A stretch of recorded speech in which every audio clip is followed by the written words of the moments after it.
Hello and welcome back to the channel. Today we're going to be talking about Magnet Warriors.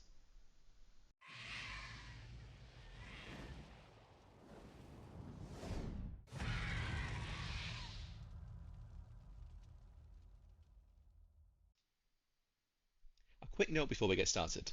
There's not going to be any fiendsmith in this video.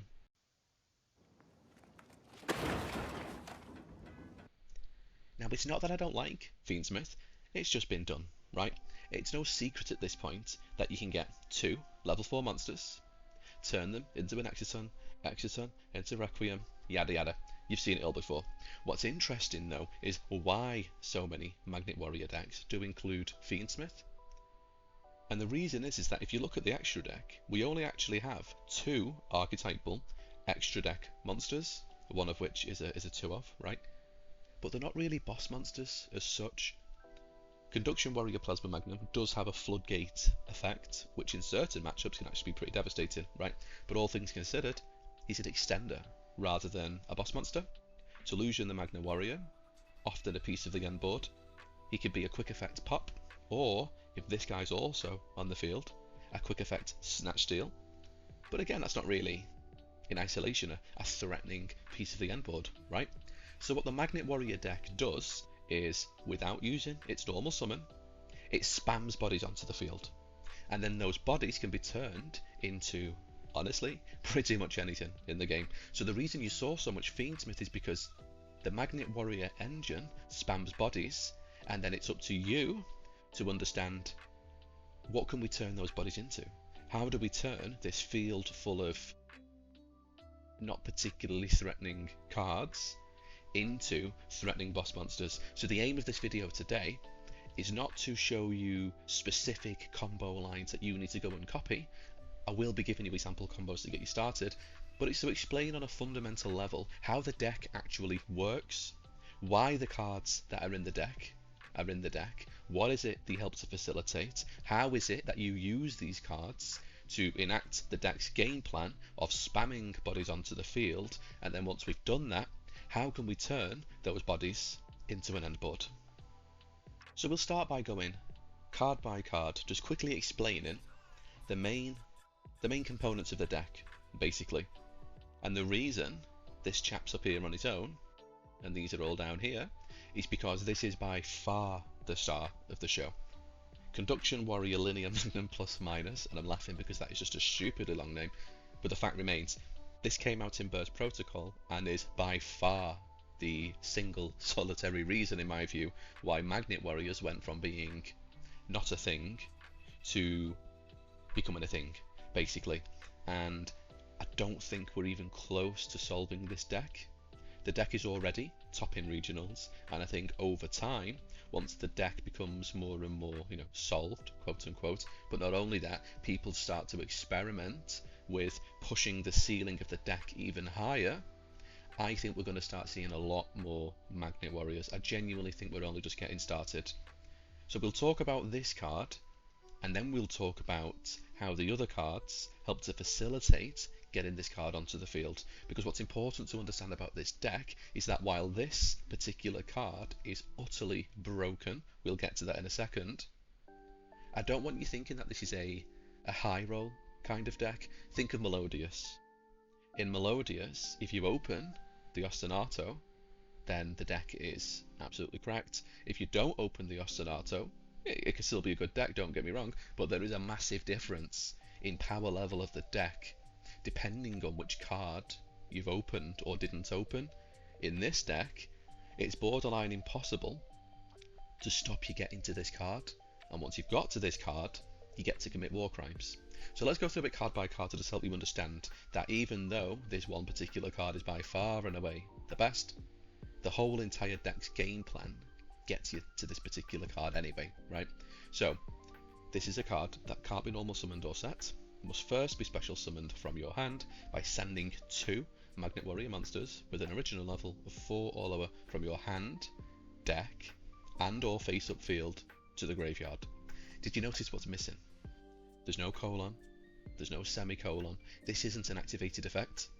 So this is basically Magnet Circular, because it isn't an activated effect. You're sending two cards to the graveyard to special summon itself, and once you've done that, you really can basically do anything you want to in the whole entire game. This card is genuinely, as I said, the reason why this is now a deck, and a good deck at that as well. Quick note, it's actually really cheap. This is probably one of the cheapest meta-viable decks available at the minute outside of the legendary structure decks, which unfortunately have been held back in, you know, Europe and etc. But we digress. So, this particular card is a 3 of, as you can probably imagine. But what do the rest of the cards do? So we can dump 2 bodies to the graveyard, but what next? So we've got Beta, the electromagnetic warrior, typically one of the main targets you will send to the graveyard when you summon in this chap. On summon, you can add a level 4 or lower Magnet Warrior monster from your deck to your hand. He also has another effect, you can tribute him during your opponent's turn, summon a level 4 Magnet Warrior from your deck, but that's not quite as relevant. He's a level 3 Earth, so Mitsurugi Beast is an angle, right? I've seen Mitsurugi Beasts popping up quite a lot actually in Magnet Warrior lists. But the main effect for this guy is to normal summon him, and then if you don't have him yet, search this guy. So Magnet Warrior Sigma minus, you can reveal it in your hand, and then use it itself as material, plus a monster on the field, or the hand as well, is it? To fusion summon a fusion monster from your extra deck using, so rock monsters from your hand or field. 9 times out of 10, you summon in this guy. So that's your Conduction Warrior Plasma Magnum. As he hits the field, all face-up monsters become Earth. So this is devastating against Yumi in particular, because it's all face-up monsters, not just yours. As he hits the field, you can search for Magnet Bonding. We'll get to that in a moment. Another piece of support announced in Burst Protocol. So as well as being an extender that grabs you the Magnet Bonding, he can also Foolish your Delusion the Magna Warrior to normal summon a level 4 or lower Magnet Warrior from your hand. So this is how the deck achieves so much without using its normal summon, because you've normal summoned but you haven't, basically using this particular guy's effect. So if you can't open this guy, you can summon the Beta, which will search the Sigma minus fusion to summon this, which will grab you a copy of the Magnet Bonding, which has 3 effects, and you can activate each separate effect once per turn because modern Yu-Gi-Oh, am I right? So during the main phase, add 1 Conduction Warrior Linear Magnum plus minus. There we go. Or a level 4 or lower Magnet Warrior from your deck to your hand. So if you already have this guy, you search in a different extender. If you don't have him yet, you search in that guy.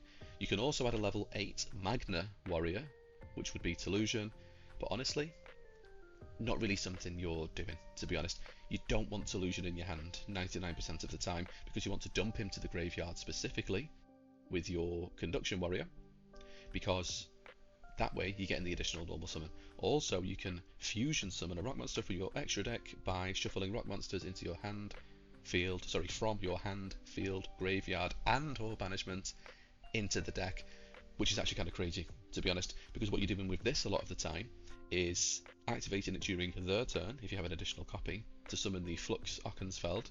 As it hits the field, you're going to special summon a rock monster from your hand or graveyard, so that's happening during their turn, and you get a bounce, a quick effect bounce of one of your Earth monsters and any of their monsters. So if you're opening multiples of this, it's absolutely fine. And this, of course, gets you to this. So the whole idea is that the deck is full of cards that get you to Conduction Warrior. Duotarion, you send it to the graveyard as cost, and you search Magnet Bonding. Magnet Bonding, you start to get the idea. Infernal Punisher, I've seen people running this at 1 in the deck. I think at 3 it's playing into Droll a little bit too hard in a way where the Duotarion won't, because with Duotarion you can discard it to search the Magnet Bonding. On res, they hit you with a Droll, chain Magnet Bonding to get yourself the Conduction Warrior. Now don't get me wrong, the Droll still hurts, but you've at least still been able to do something, right? Whereas with Infernal Punisher, if you activate it to search the dinosaur, the Duotarion, he's not a quick effect, so getting drolled here does hurt a lot more. So generally, you see people running this with ratios of 3 Duotarion and just the 1 Infernal Punisher. for that extra little bit of consistency. But the Punisher gets you the dinosaur gets you the magnet bonding, you start to get it, gets you to the main central engine piece that starts your plays. Now there's one-off extenders in the deck which, sorry, this isn't actually a one-off, there's one-off extenders in the deck which during the combo you will understand why they're there and what they do, but these are your one-off extension pieces. Sigma Plus is the other target you typically dump into the graveyard from your plus minus, because once it hits the graveyard you can target a level 4 or lower Magnet Warrior in your graveyard, special summon it. So the standard play, if you will, is that one way or the other you get into this guy, and as you can see, the whole entire deck gets you to this guy. Once you've got there, you dump Sigma Plus to the graveyard, as well as a Beta, the Electromagnetic Warrior. More often than not that's what you do, but there are certain scenarios where you do it a little bit differently. If you start with the Beta, for example, and I will cover that later, don't worry. Once these two have been dumped to the graveyard, the Sigma triggers, summoning the Beta gets the search. More often than not, you summon in the Sigma minus fusion to summon this guy grabs you the magnet bonding, and you start to see already how the body spam starts to get out of hand. Let me give you some example combos, just so you can start to understand how all of this fits into the game plan. So I'm going to give you an example one card combo. Now you might be thinking, but there's 2 cards in your hand. The Meru Guardian is a card that many people are running at 3 in Magnet Warriors, reason being because this is a monster negate, tributes itself for effects as well, so it can't be impermed. The deck doesn't really need its normal summon, and so a lot of people run this at 3 because you can just slap this down at the very beginning and insulate yourself against Troll, insulate yourself against Nibiru, and any other hand trap, to be honest, let's face it, that you kind of, well, most other hand traps that you really don't want to go off.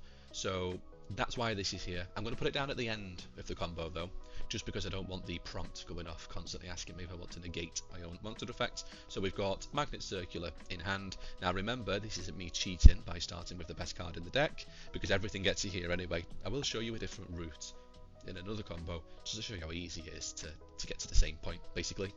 So we start by, remember, not an activated effect, very fair and balanced. And we're going to Foolish, more often than not, Beta, the Magnet Warrior, and Sigma Plus. You want Sigma Minus and Sigma Plus into the graveyard as soon as possible, more often than not. But you do it this way instead, because when this guy gets summoned from the trigger, as this guy hits the graveyard, his effect will search you the Sigma Minus anyway. So we send the Beta, we send the Sigma Minus, and then we're going to activate the trigger of the Sigma Plus, not the Sigma Minus, to special summon our Beta. You have an option to add it to hand rather than special summon, and that does actually come up. I'll show you in the next combo. So we special summon the Beta, and as it hits the field, we activate the trigger effect to search our Sigma Minus.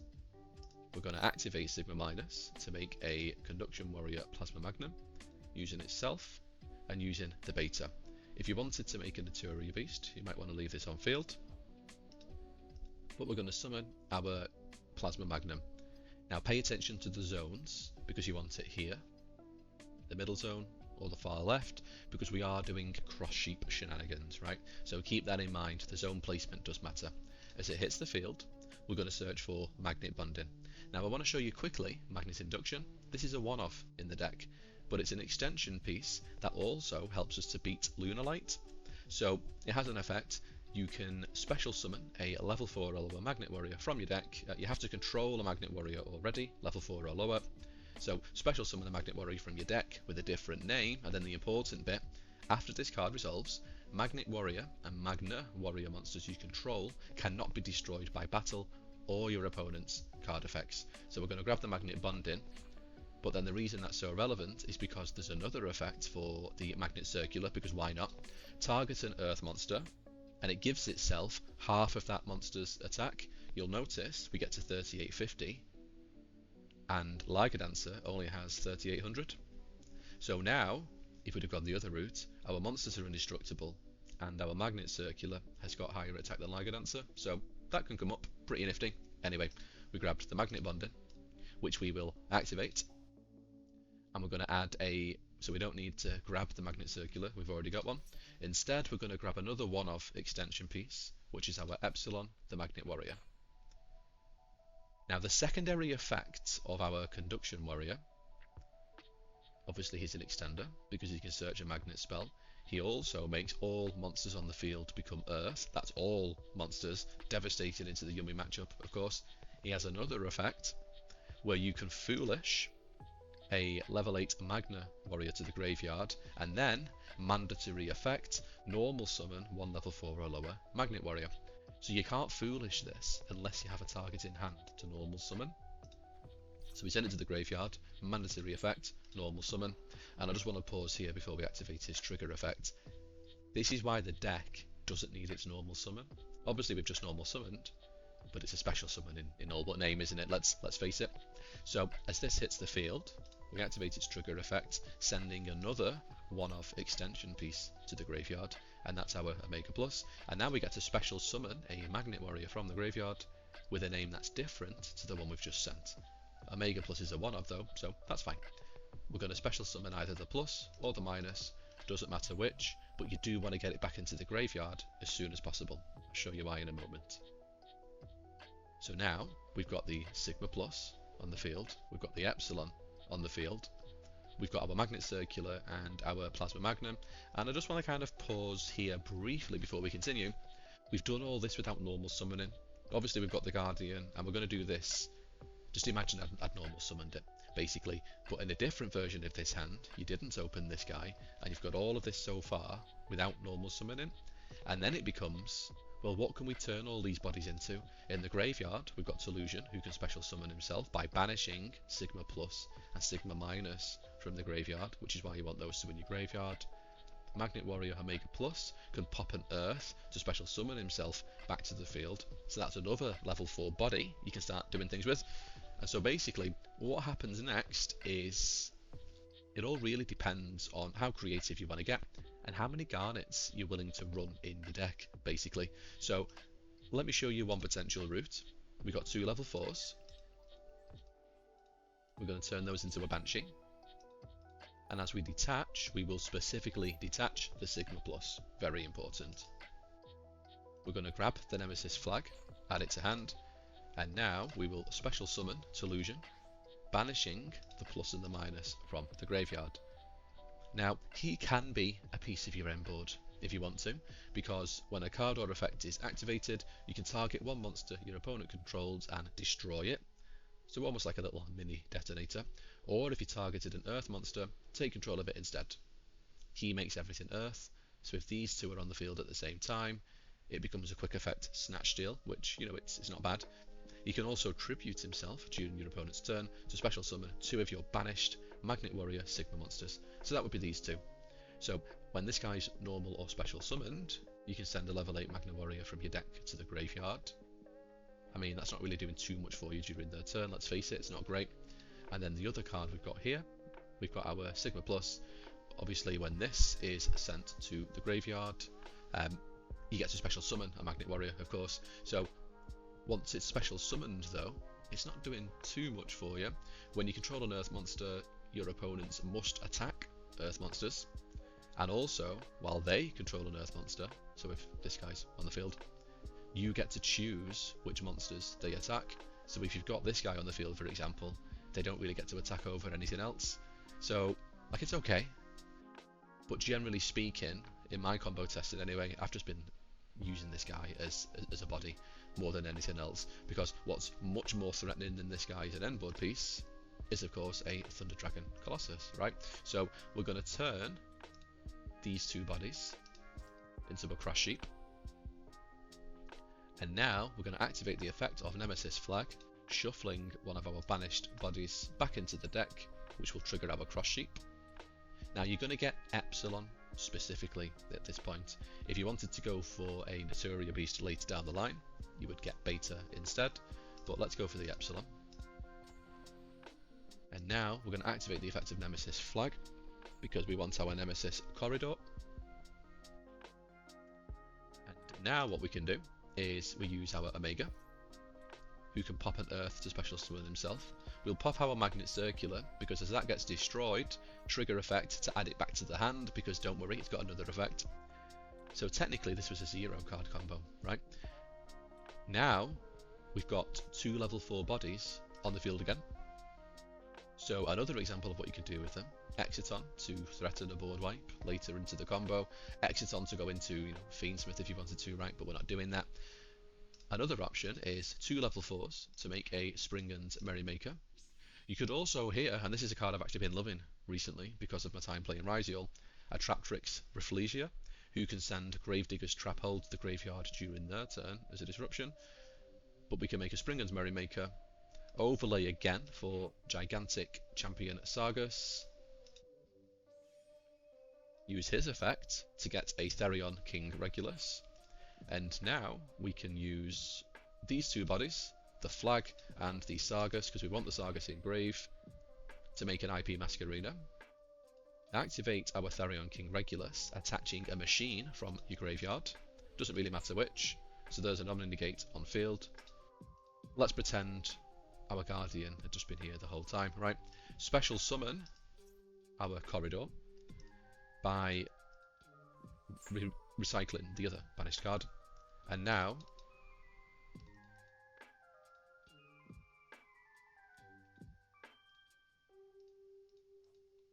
we special summon our Thunder Dragon Colossus, tributing the Nemesis Corridor, and from one card, obviously this guy's here, right? But from one card, we've managed to get IP into SP.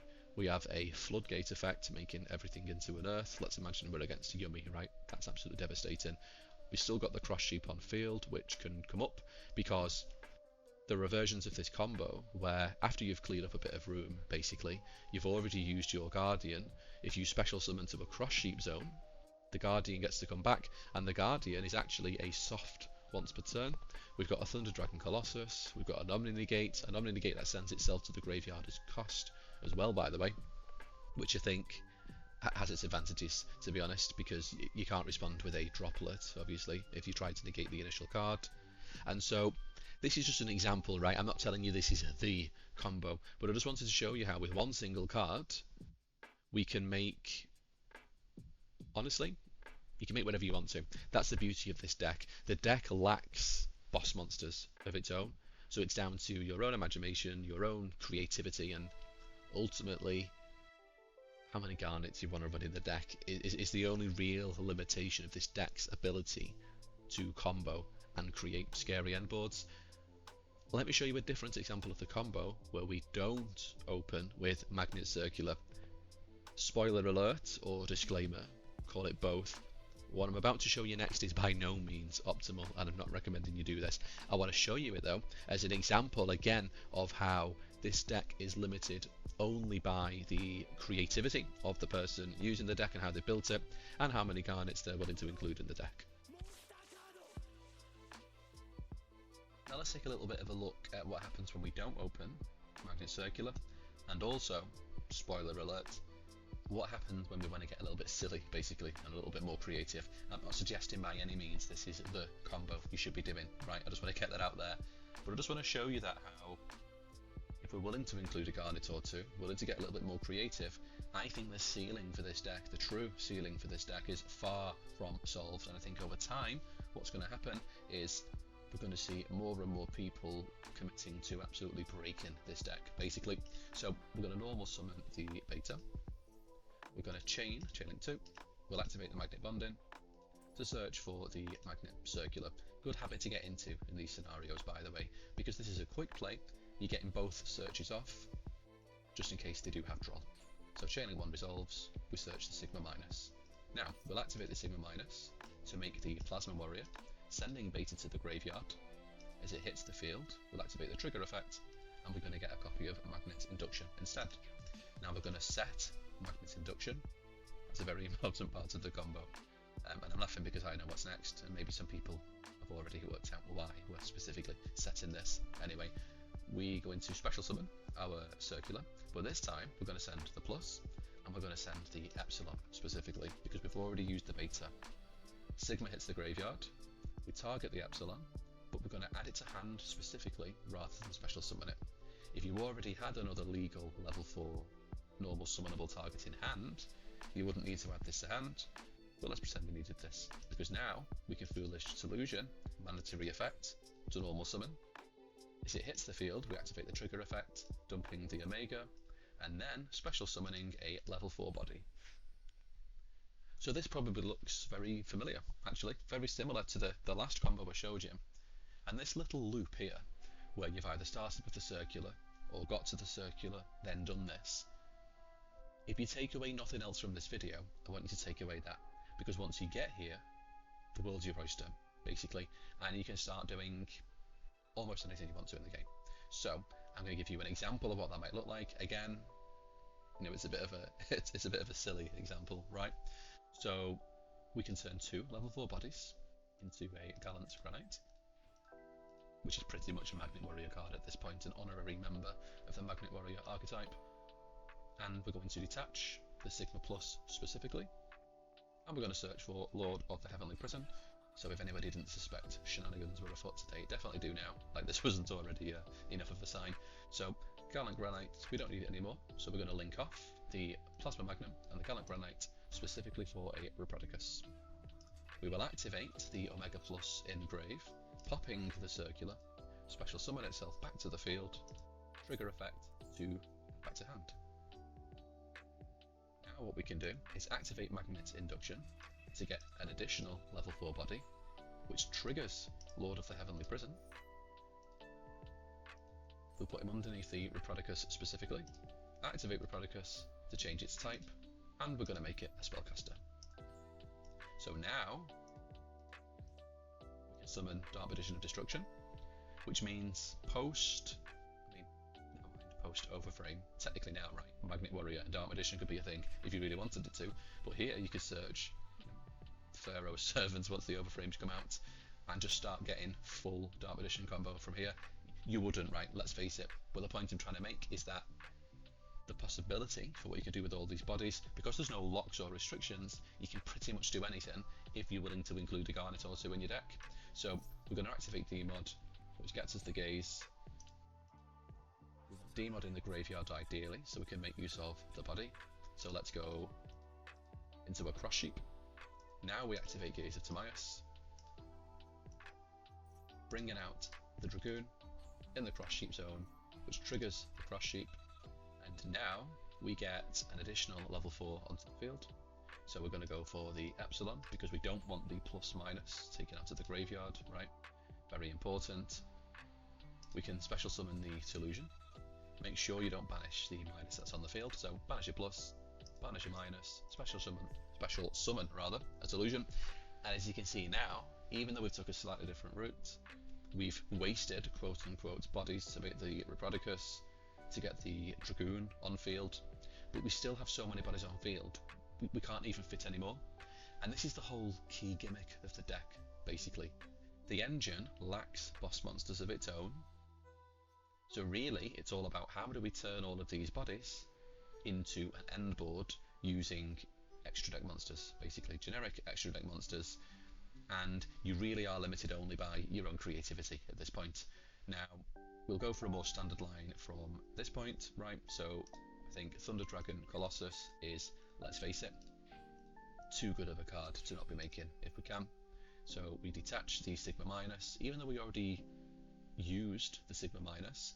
It's good practice to just always make sure you're banishing the Sigma Minus or the Sigma Plus if it's ever attached to an XE monster, just so you don't ever get caught out.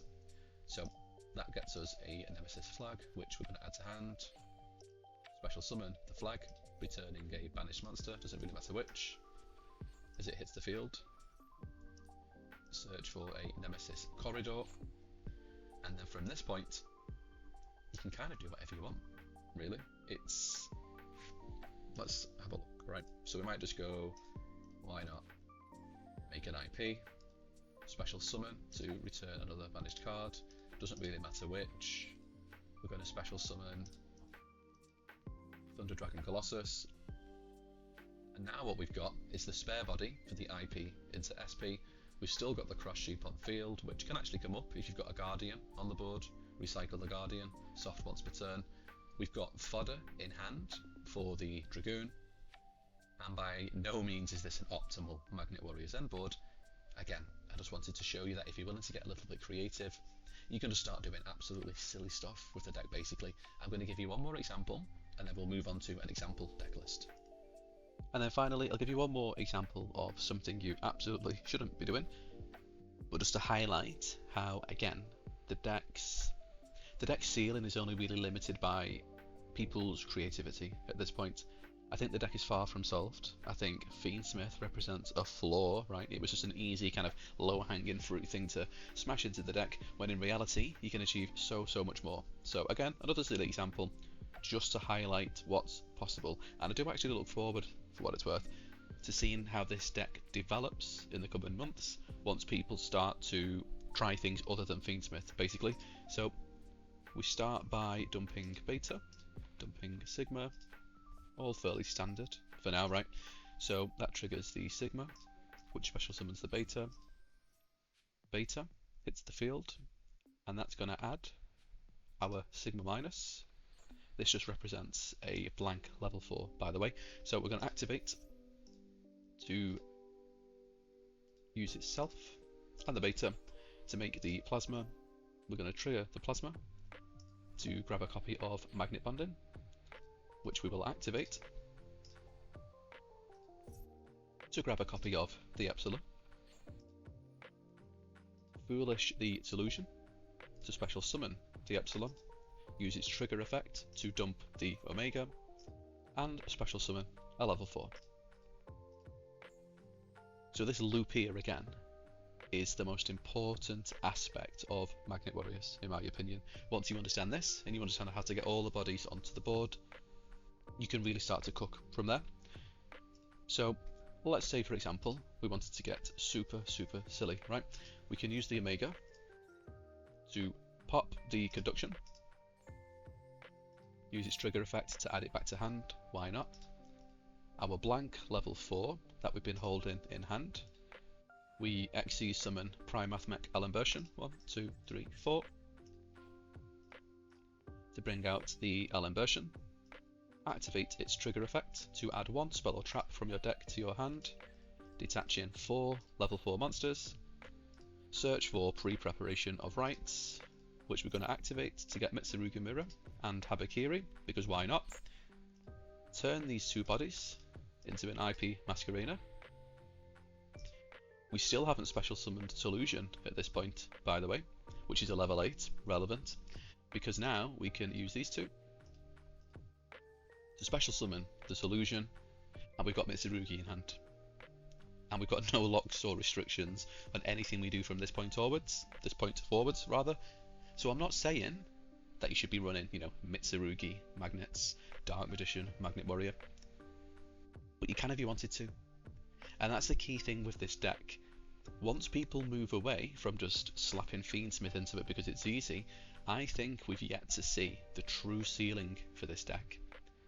It's interesting to note as well that Ryziel Magnet Warrior, I think, is actually going to gain in popularity soon, because any 2 level 4 bodies gets you a Duo Drive, which gets you into Ryziel, but any 2 level 4 bodies also gets you a Gallant Granite.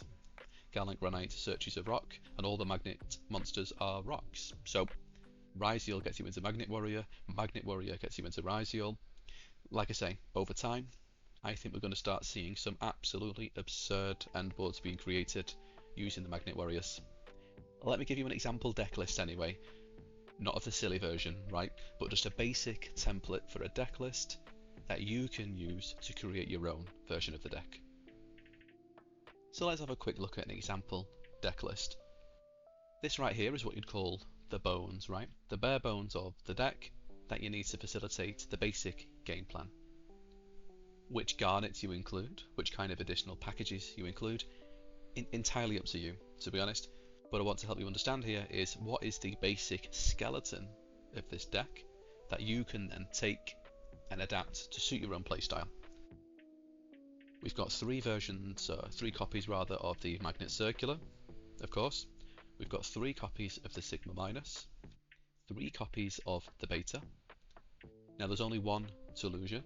You really don't want to draw this guy, and if you do draw it, because you can't special summon it from your hand, only the graveyard.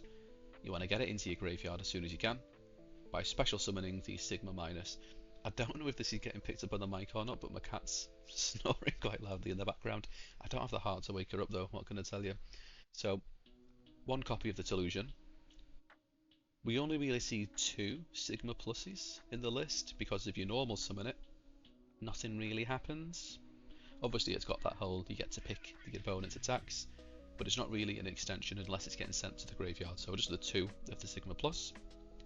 3 Duo Terion, quite standard in Magnet Warrior lists at the minute, because it's basically another 3 copies of Magnet Bonding, which is another 3 copies of the Circular, and like we've showed you, it doesn't really matter if you open this or not, because you get there anyway. So 3 copies of the Magnet Bonding, 1 of the Magnet Induction, which to be honest, I think is technically cuttable, but I really like this card. It's a one-of, it's an extender, it's not exactly hard to meet the requirements either, because you just need to control a Magnet Warrior that's level 4 or lower, which is, you know, most of the deck. 1 Epsilon as an extender, 1 Omega Plus as an extender. Now when it comes to the Guardian, I see different ways of people doing it. People either run 3 copies of this, or they run 1 Meru Supplier, 1 of the Guardian, and 1 of the Wall, because then you get to use whichever one you want. It's a level 4, which is relevant, right, as we've seen by now. You can search it with Gallant Granite, and then when you link off the Gallant Granite, this special summons itself from your hand, and then it's an additional level 4 body to combo with. For what it's worth, at the minute, what I'm quite liking is 3 of the Guardian, purely because we don't really need our normal summon, as we've seen, and being able to just normal summon one of these at the very, very start of your play to protect you from Troll, to protect you from Ash, etc., can be really valuable. It's personal preference though.